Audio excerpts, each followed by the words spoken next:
Hey everybody, this is it. This is what you've been waiting for. This is what the last 10 years have led us to. The definitive YouTube video. The culmination of all of my experience in the roguelite and roguelike genre on YouTube. Northernlion's tier list. The best roguelikes of the decade. I use tiermaker.com. I understand tier lists are so last year, but that's still part of this decade. So as far as I'm concerned, the time is right.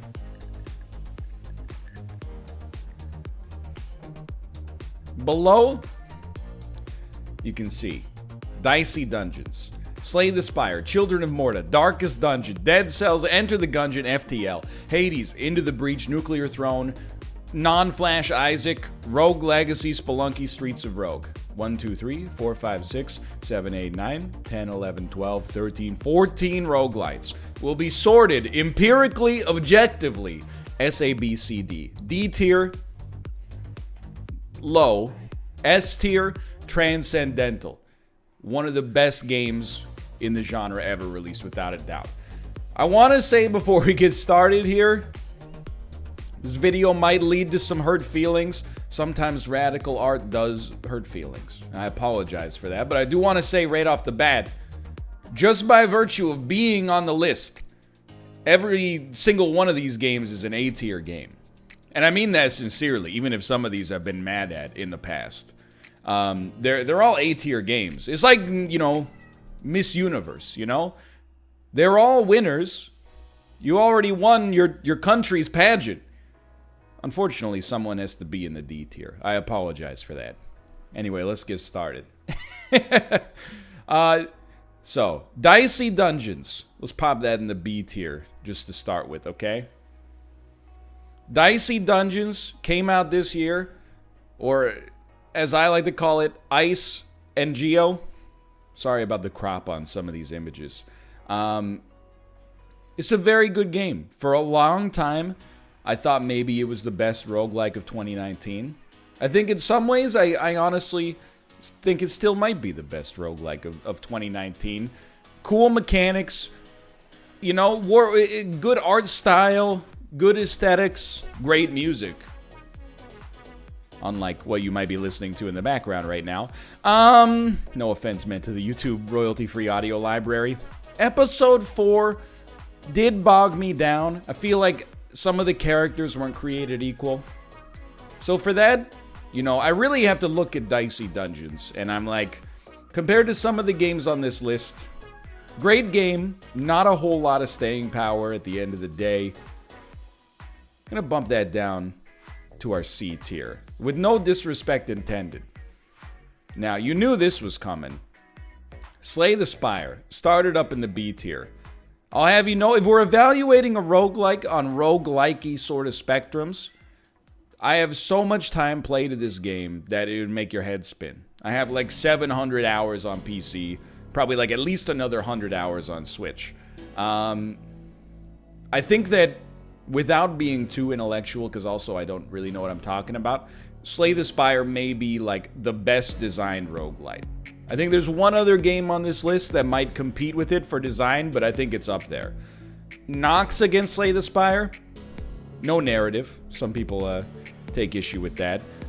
Aesthetically, hit or miss for a lot of people as well. But honestly, I really feel like Slay the Spire basically it reinvigorated the roguelike genre this year, and well, in the last 2 years for me. And it is maybe, well, it's doubtlessly the best deck builder I've ever played, and one of my favorite games of the decade, without a single reservation. So we're gonna put that up in the S tier. I'm also gonna skip this song because I forgot that it has a drop in it. And you know, we're talking about stuff. Don't interrupt me with your dubstep, okay? There we go. Children of Morta. Started, as you hear this, cat? I'm doing the most important video of my life, buddy.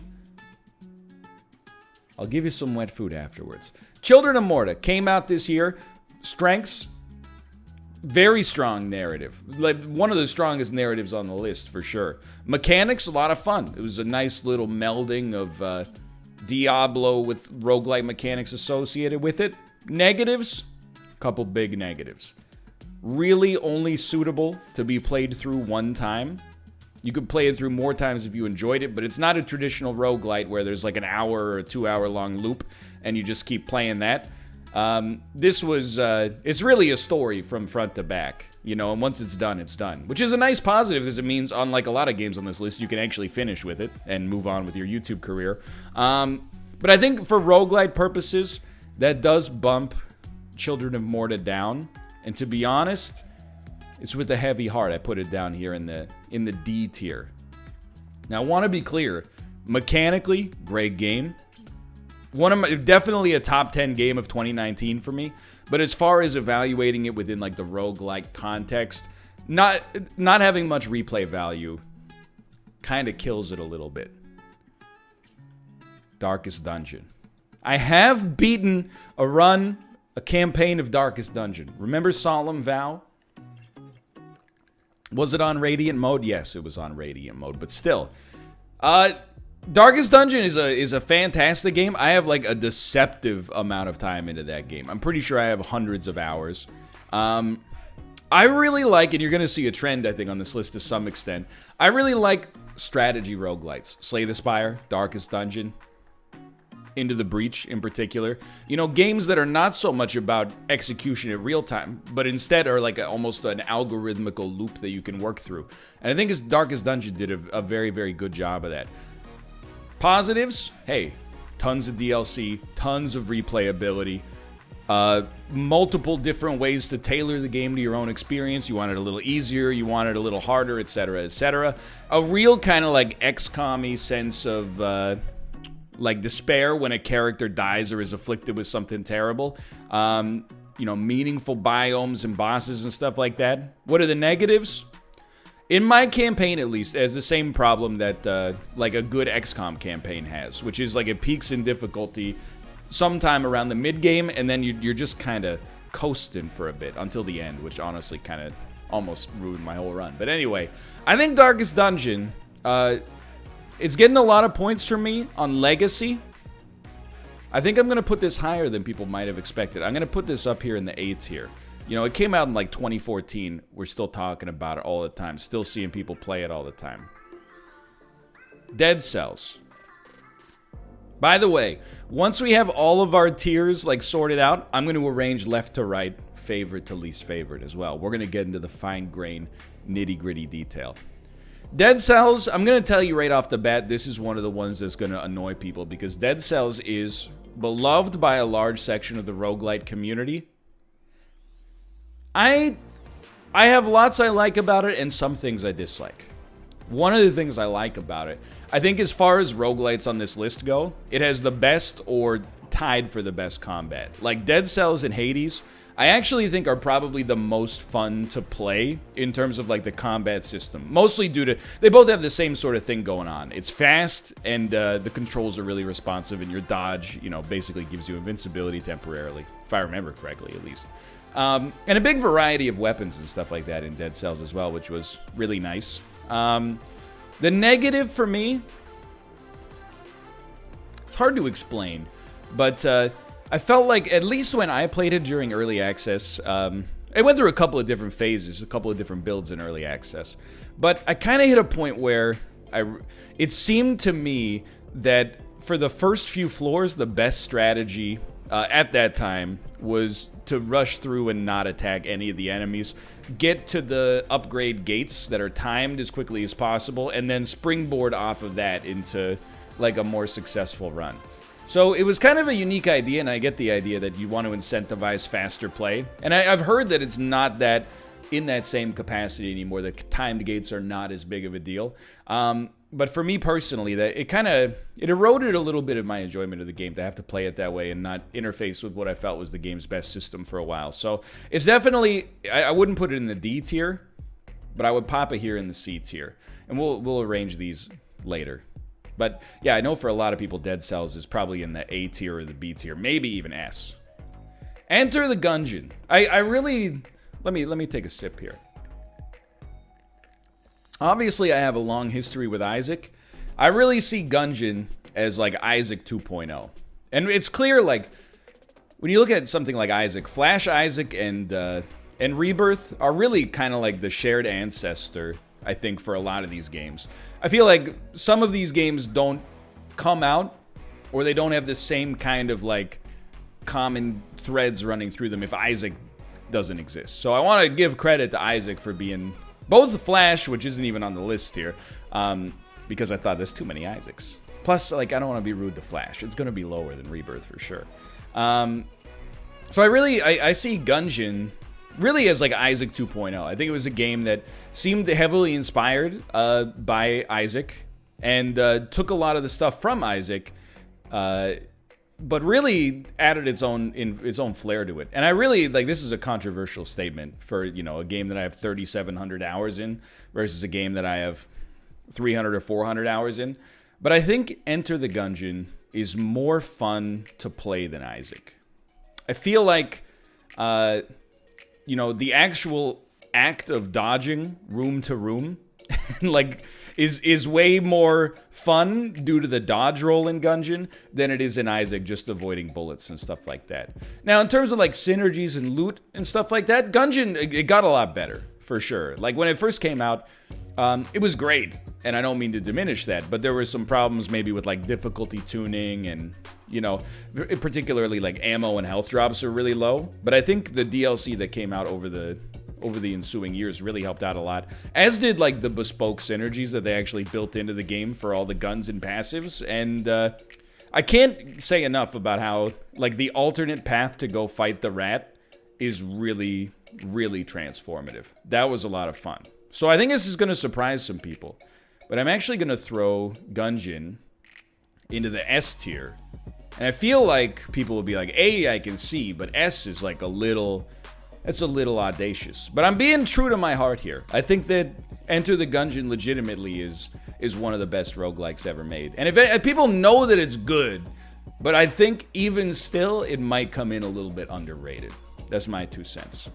FTL. Well, really? So FTL and Into the Breach are made by Subset Games. This is the same developer. Where were you? You were probably like around here.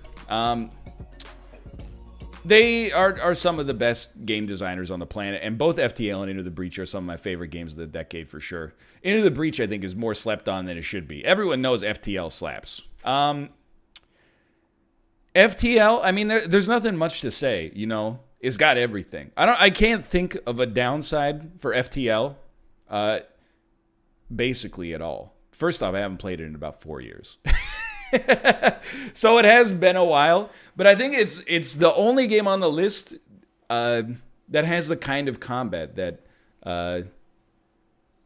it has. No other game on this list, as far as I know, has that pausable real-time combat. And the mixture of like personnel management and systems management and, you know, where do you target the enemy ships and stuff like that. It was really, really interesting. You know, what kind of crew members do you take with you, because they all have their own advantages and disadvantages on a species level.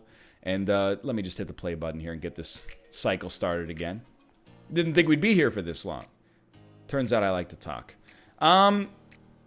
So yeah, I mean, I have absolutely nothing negative to say about FTL, except for the fact that I almost find it like a little overwhelming to play because the consequences from a brief lapse of judgment are so high. And I don't even think that's a negative. I think that's more like on a personality level, I find it more stressful than relaxing, I think. But it's a joy to interact with the systems in that game. So I'm going to keep it... Oh, my mistake. I'm going to keep it just out of the S tier. I'm going to drop that into the A tier there. Now, Hades. Hades has been a... that's been a tough one for me. Or as I call it, Des Early Access. First off, it's still in early access, so I guess it's hard to, you know, criticize it or compliment it because you never know what's going to change. But let's just pretend it's out in its current state right now. There's obviously a little recency bias going on here, but I really think Hades is a lot like Dead Cells right now. The combat is absolutely incredible. I think it has a ton of variety room to room, strategic depth that only reveals itself once you've been playing for a while, and what appears to be like a truly unique way of making the game's difficulty more tailored after you finish it, so you're not just bodying the game nonstop via the heat mechanism. So it's tough for me, because on an intellectual level, I want to undercut my own opinion and be like, we should rate it lower, because we only think it's so good because it's new.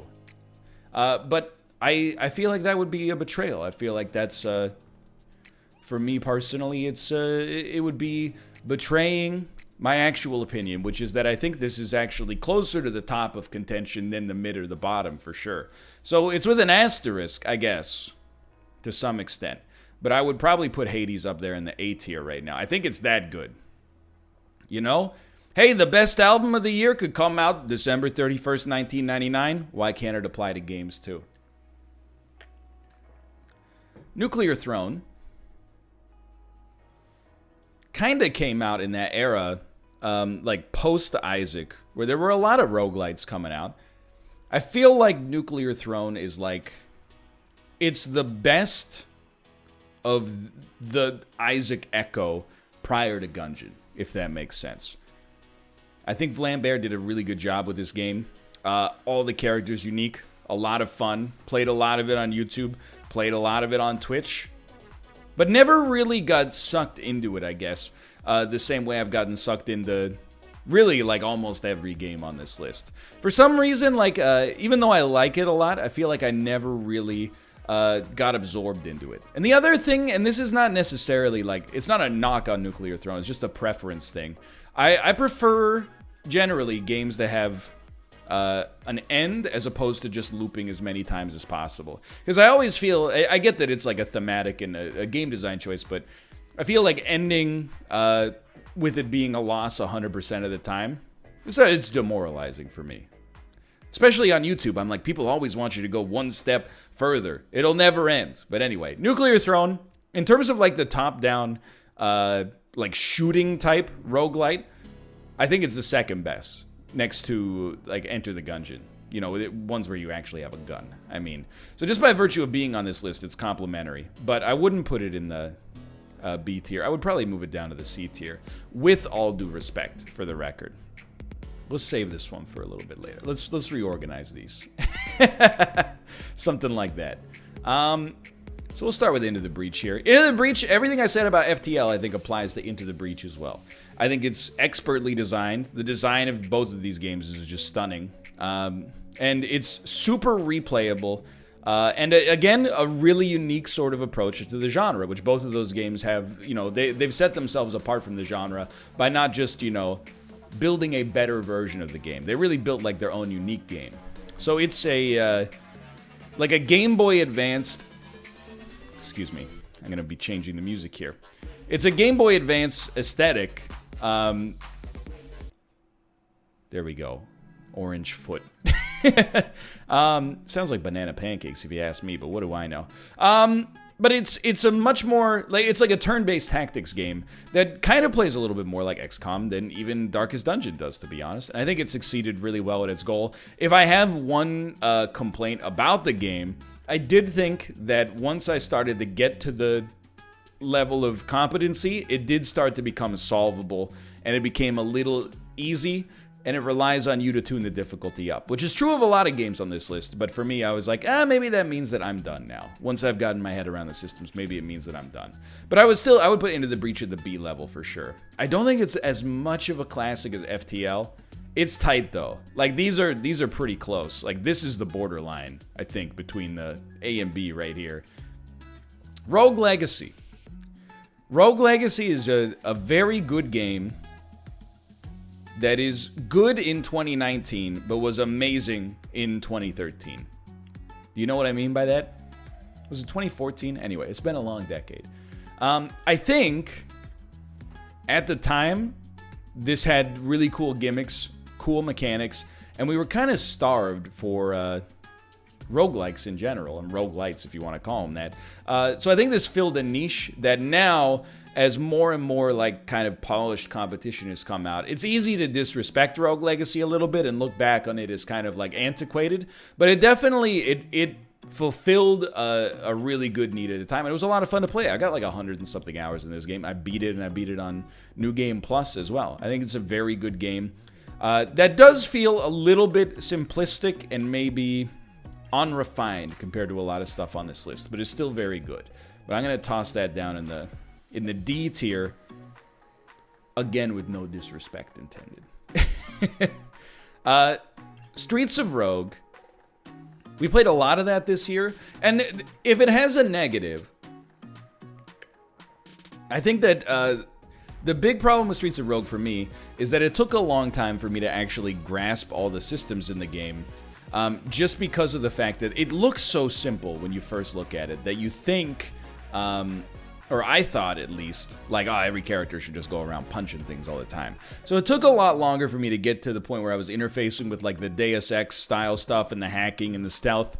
But that also serves as a really good positive for it. Even though a lot of objectives you can solve by just knocking on the door and punching somebody in the face, the fact that there's, I don't know, it has a great amount of content without being bloated, I guess is a good way to describe it. There's so many different characters, so many different items and play styles that, for me, I found it a little bit overwhelming. But simultaneously, I was like, you know, you did a really good job. It's very impressive. Also, can I just give you a huge positive to Streets of Rogue? Working online multiplayer, which, like, nothing else on this list has. Most of these games don't even have co-op. I mean, Gungeon is co-op, so it's not really fair, I suppose. But, you know, working online multiplayer does elevate it a little bit. But I would put Streets of Rogue down here in the C tier, to be honest. But still very good. Spelunky, we're just putting it in the B tier temporarily. Don't freak out.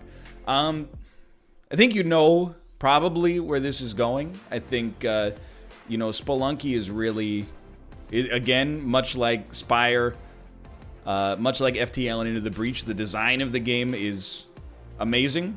It's not bloated. It has pretty much exactly what it needs to have, and even the stuff that seems useless, like the teleporter, enables, you know, like really amazing feats of competence to be completed in the game.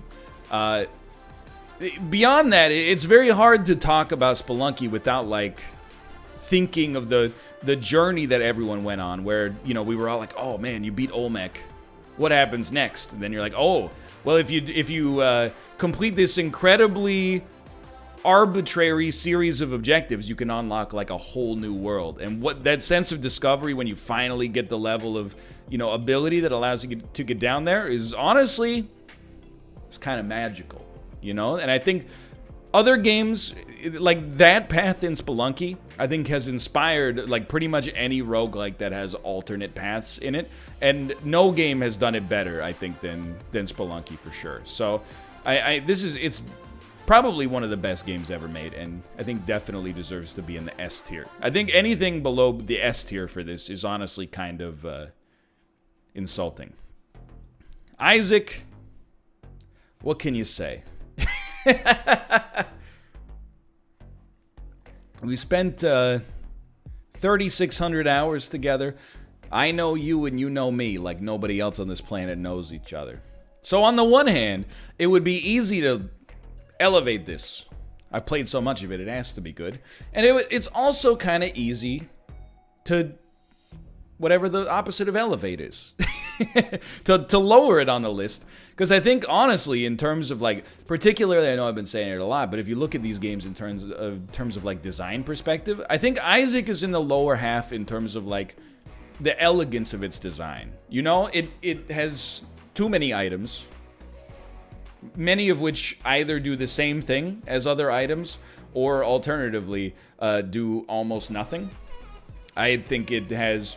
People called it, by the way. In the comments for me, they were like, or for, like, I posted a tweet teasing this video. People were like, I bet he's gonna talk about, like, how all the useless pills. But yeah, I'm gonna talk about all the useless pills. Like, there's so much fluff in that game that has, like, no impact on a run whatsoever, except to annoy the player. And I think that's, like, that's poor. But at the same time, it inspired all of the games that came after it, and there's just something special about Isaac, you know? It's the origin of synergies, the deals with the devil that have become commonplace in a lot of other games where you trade off something positive or something negative for something positive, I guess I should say. And really, like, the lineage of its influence is pretty easy to trace. Like I was saying it earlier, I think most of the games on this list probably don't exist if Isaac doesn't come out. So I know the thing is I have to temper myself because it's very easy for me to knock Isaac just because I played so much of it. I see all the warts. But really, I have to remember as well, particularly like the jump from Flash Isaac to Rebirth was transformative. So I think, you might have expected a radical choice here. I'm going to put Isaac in the A tier. And I think it needs to come with almost a caveat, which is that it doesn't necessarily mean I like anything above Isaac more than I like Isaac. But I do think that it's not... It has problems right now that, in my opinion, hold it back from feeling great about being like, this is truly the creme of the creme. That being said, I have gotten 3,600 hours out of it for, the equivalent of like $15. So it's a pretty good value to money ratio. All right, so here's your list. Is there anything I would change? Yes. I'm going to balance out the curve a little bit. I think Nuclear Throne was the highest C tier for me, so I'm going to bump that into a B. I'm not bumping from anything from A down, and I'm not bumping anything else around. So let's start here. We're going to reorder. So I think I would put Rogue Legacy above Children of Morta. To be honest, this might surprise you. I think Streets of Rogue being next is fine. But I would put Dead Cells above Dicey Dungeons, I think. And what's my criteria? I think my criteria right now is how much do I feel like doing an extra run, and then factor in how much I've played and also the legacy of the game as well. So I think I like D tier. I like C tier. B tier, I think is fine as is. Now here, this is where you get tough. I think Isaac's got to be at the front.